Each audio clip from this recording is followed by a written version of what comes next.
பேச்சு மொழிக்கும் அறிக்கை தமிழுக்கும் வித்தியாசம் தெரியும். ஒரு அறிக்கை படிச்சிருக்கேன், அந்த அறிக்கையை படிச்சா தமிழ் எப்படா வாழும்?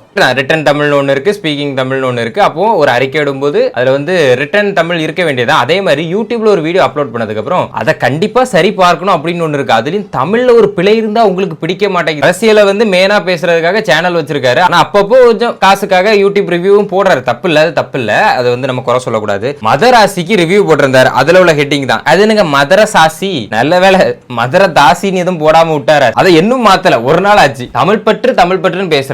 சாட்டைங்கிறது தமிழ் வார்த்தை, ஆனா அந்த யூடியூப் டைட்டில் பத்தில இங்கிலீஷ்ல தான் வைப்பாரு. ஏன் தெரியுமா? தமிழ்ல கூட டைட்டில் வைக்கலாம், ஆனா யூடியூப் அல்காரிதம் படி தமிழ்ல பேர் வச்சா சர்ச்சில் எல்லாம் வராது, நிறைய வியூஸ் போகாது. சர்ச்சில் போவதுக்காகவும் நிறைய வியூஸ் போய் அதுல காசு வரதுக்காகவும் தலைவர் என்ன பண்ணிருக்காரு, தமிழ் எங்க விட்டு கொடுத்துட்டாரு. தமிழ் பற்று அதிகமா இருந்தா எனக்கு வியூஸ் முக்கியம் இல்ல, காசு முக்கியம் இல்ல, எனக்கு தமிழ் தான் முக்கியம். நீங்க என்ன பண்ணிருக்கணும், தமிழ்ல பேர் வச்சிருக்கணும். இங்க என்னன்னா தமிழ்ல சர்ச் பண்ணாலும் வரும், மாற்றத்தை இங்கேயே நீங்க உருவாக்கி இருக்கலாம். அப்படிப்பட்டவங்கள தான் நீங்க மாத்தணும்னு நினைக்கிறீங்க. அப்போ அவங்களை நீங்க மாத்தணும்னா நீங்க உங்களை ஃபர்ஸ்ட் மாத்தணும். தமிழ் தான், தமிழ் தேசியம் தான் முக்கியம்னா நீங்க தமிழ்ல மாத்தி இருக்கணும்.